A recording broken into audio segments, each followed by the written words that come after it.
ನಾನು ನಿಮ್ಮ ಹಲ ಕುಲಕರ್ಣಿ. ರವೆ ಇಡ್ಲಿ ದಿಢೀರಾಗಿ ಹೇಗೆ ಮಾಡೋದು ಅಂತ ಕೇಳಿದರು ಕೆಲವರು ನಮ್ಮ ಫ್ರೆಂಡ್ಸು. ತೋರಿಸ್ತಾ ಇದ್ದೀನಿ ನೋಡಿ. ರವೆ ನೀವು ಎಷ್ಟಾದರೂ ತಗೊಳ್ಳಿ, ನಿಮಗೆ ಎಷ್ಟು ಬೇಕಾದಷ್ಟು.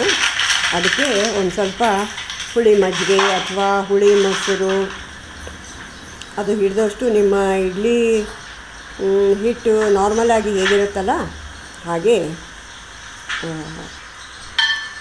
ನಾರ್ಮಲಾಗಿ ಇಡ್ಲಿ ಹಿಟ್ಟಿರುತ್ತಲ್ಲ ಆ ರೀತಿಯೇ ಸ್ವಲ್ಪ ಹೀಗೆ ಮಿಕ್ಸ್ ಮಾಡ್ಕೊಳ್ಳಿ. ಇದು ಸ್ವಲ್ಪ ಹುಳಿ ಮಜ್ಜಿಗೆ ಇತ್ತು ಹಾಕ್ತಾಯಿದ್ದೀನಿ. ಕಡಿಮೆ ಅನಿಸಿದ್ರೆ ಇನ್ನು ಸ್ವಲ್ಪ ಮೊಸರು ಮಜ್ಜಿಗೆ ಏನಾದರೂ ಹಾಕ್ಕೊಳ್ಳಿ. ಇಡ್ಲಿ ಹಿಟ್ಟಿನ ಹದ ಹಾಕಬೇಕಂದ್ರೆ ಇನ್ನೊಂದು ಸ್ವಲ್ಪ ಮಜ್ಜಿಗೆ ಹಾಕ್ಕೊಳ್ತಾ ಇದ್ದೀನಿ ನೋಡಿ. ಹದ ಕಲಿಸೋದು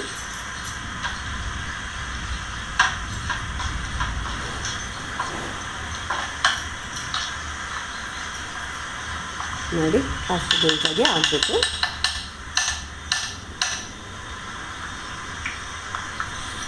ಚೆನ್ನಾಗಿ ಮಿಕ್ಸ್ ಮಾಡ್ಕೋಬೇಕು.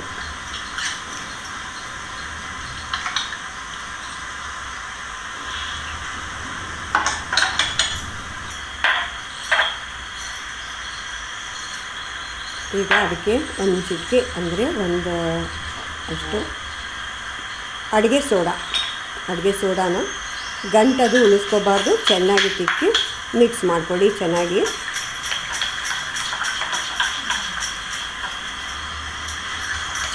ಮಿಕ್ಸ್ ಮಾಡ್ಕೋಬೇಕು. ರುಚಿಗೆ ತಕ್ಕಷ್ಟು ಉಪ್ಪು ಹಾಕ್ಕೊಳ್ಳಿ.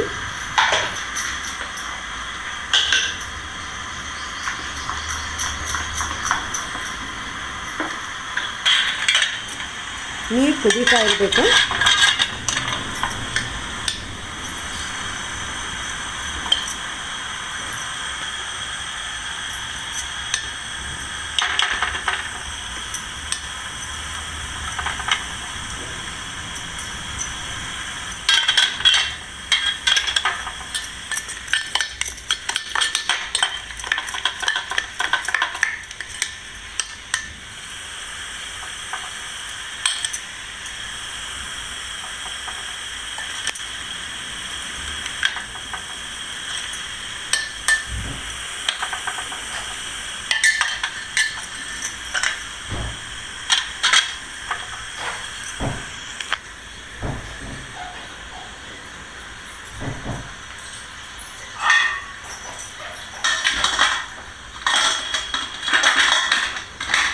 ಒಂದು 10-15 ನಿಮಿಷ ಸ್ವಲ್ಪ ಹವೆ ಹೊರಗೆ ಬರೋವರೆಗೂ ಗ್ಯಾಸ್ ಮೇಲೆ ಇಡಿ.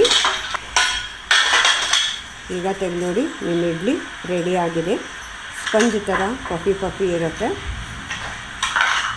ನಿಮಗೆ ಯಾರಾದರೂ ಗೆಸ್ಟ್ ಸಡನ್ಲಿ ಬಂದಾಗ ಹೀಗೆ ಮಾಡಿಕೊಂಡು ಅದಕ್ಕೆ ಚಟ್ನಿ ಸಾಂಬಾರನ್ನು ನಿಮಗೆ ಅನುಕೂಲ ಪ್ರಕಾರ ಮಾಡಿಕೊಂಡು ಯೂಸ್ ಮಾಡ್ತೀರಿ. ಹರೇ ಶ್ರೀನಿವಾಸ. ನಮಸ್ಕಾರ.